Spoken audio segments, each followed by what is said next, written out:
There are so many great messages in this story that unfortunately only come up at Christmas time, and I think people need to remember the rest of the year. When Scrooge tells Marley, "You were always a good man of business." We hear so much now about business and creating jobs and making money. Marley's answer is mankind should be our business, but we don't attend to it enough. Boy, that's a great thought on December 25th, but it sure is a great thought on the 4th of July, too. Mankind should be our business, and I love the idea of being able to convey that. Why do Dickens? Shakespeare didn't really write a Christmas play. I guess Twelfth Night is kind of a Christmas play. Not really in terms of theme or anything, but would have been performed around Christmas.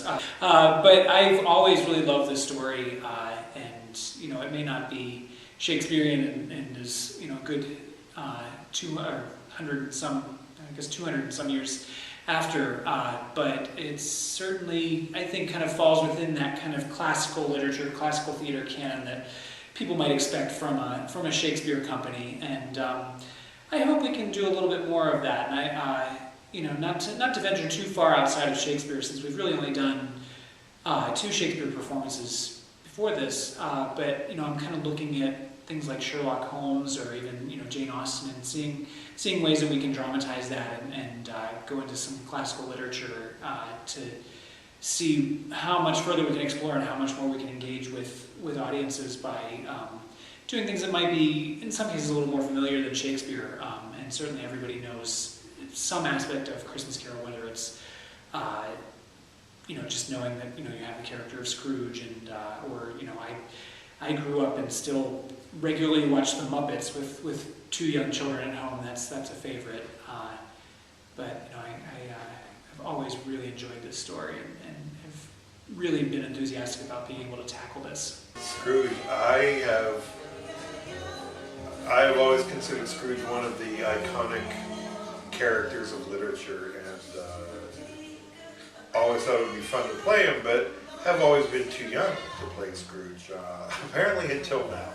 I think I'm growing into the part now, and I find it kind of odd that people use Scrooge as a pejorative to someone who is stingy and someone who is mean and cheap and everything and miserly in Scrooge, but that whole story is a story of redemption. Scrooge is the person who realized his mistakes and has become a better person because of it, and ultimately the most Christian, not in terms of church-going dogma, but in terms of attitude and way of behaving. The story ends with Dickens said, he kept Christmas better than anyone. So it actually becomes a compliment to be a Scrooge if you get to the end of the story.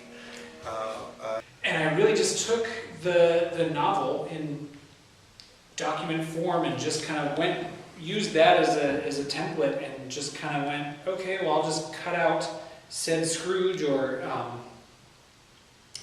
just anything that would kind of interrupt the dialogue, and then I went, well, let's just keep a lot of the narration too, because this is really dramatic, and what I'm finding what this will enable us to do is present this in a really minimalist fashion, and just be able to be present on stage and not have to rely on any kind of scenic effects, so we can just use the language of Dickens to tell where we are and what we're doing, and suddenly we'll be transported to another part of town or through time to 30, 40 years earlier, and by dramatizing that language, it's going to really, I hope, really make that show pop. And really, just my goal has been just trying not to get in the way of Dickens. And this show, this production, especially because it's Steel City Shakespeare Company, I was in attendance at their first production, and the idea of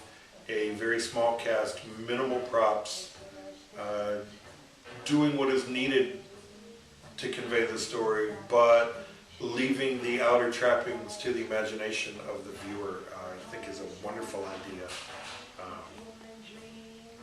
I'm certainly a person, I enjoy a great movie with nice special effects, but I don't require them. The good story is what carries it on. And I have never done anything like this. Most of the shows I do are very prop heavy and prop laden.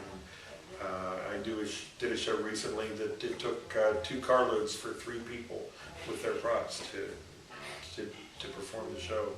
So the idea that 5 people could theoretically pack into one small car and show up somewhere and put on a show is really amazing. And I'm looking forward to being part of it. Well, I hope it'll be interesting and worth seeing. I plan for it to be a little bit different. We'll have a much smaller cast. So I mean, there's probably 3 other productions happening even in this city, coming up in a month or so.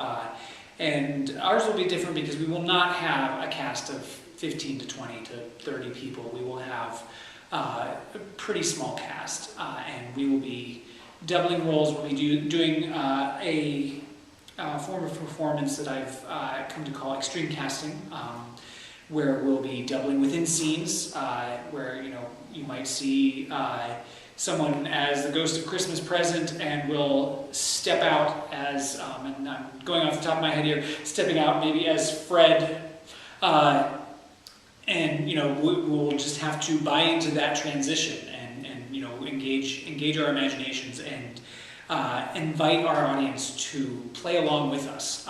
And we will not be performing this in any setting that will be using any kind of theatrical sets, any kind of theatrical lights, any kind of advanced sound design, or any kind of advanced theatrical technology. We will be relying really just on the bodies of actors and maybe a few small props that will give the suggestion of some kind of transition happening, but really just relying on the language of Dickens, relying on the talent of our actors, and relying on the imagination of our audiences to really collectively create this experience. And it's, to me, this is a really fun way to engage with it, and a great way to kind of introduce yourself to the theater. If you've been away from the theater for a while, or if you don't regularly go, and maybe. I'm hoping with the little bit we have, we can maybe add some effects.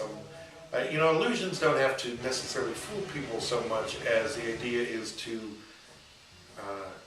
make it easier to believe what you want to convey. And so hopefully, with some of that background, we will lead people the way Dickens wants people to be led through the story, through the amazing transformation of a good man who life has treated badly, and he's become a bad man, but can be redeemed again. The story of redemption, I think, can be done with all. If it takes 3 ghosts to do it, we'll do. Actually, 4 ghosts. If it takes 4 ghosts to do it, we'll do it with 4 ghosts. Maybe getting all dressed up and going and spending $100 for a ticket isn't your thing, but coming to a place like Heathside Cottage, where we'll be playing scenes in one room and then moving to another room and letting you kind of tour this beautiful Victorian house as we do our show, is a really fun way for you to experience theater in a completely different way. I was fortunate enough to get in touch with Greg Manley, who is the owner of this beautiful house in Fineview on Pittsburgh's north side. And though you can't see it from here, I'm overlooking the city skyline, all lit up beautifully at night. This is just a wonderful place that Greg has opened up to artists to be able to explore and work on their craft and present to a really welcoming audience. So I'm just really fortunate to have made this connection and to be here, and as Greg continues to kind of grow his enterprise here, I'm just really happy to be a part of it.